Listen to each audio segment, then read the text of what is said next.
নুন, হলুদ, তেল। হ্যালো, এঁচোড়টা সিদ্ধ হয়ে গেছে। কড়াই বসিয়ে দিয়েছি, সর্ষের তেল দিয়ে দিচ্ছি। এবার এগুলো দিই।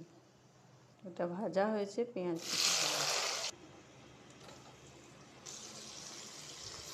আদা রসুন বাটা, জিরে গুঁড়ি, ধনে গুঁড়ি, হলুদ আর লঙ্কা গুঁড়ি।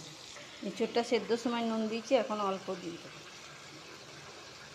মশলা কষানো হয়ে গেছে, তেল ছেড়ে বেরিয়ে এসছে। এবার এঁচোড়গুলো দিয়ে দেবো।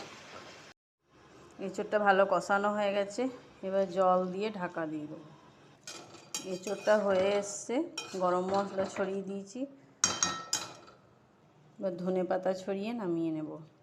ভিডিওটি ভালো লাগলে লাইক করবেন। Thank you.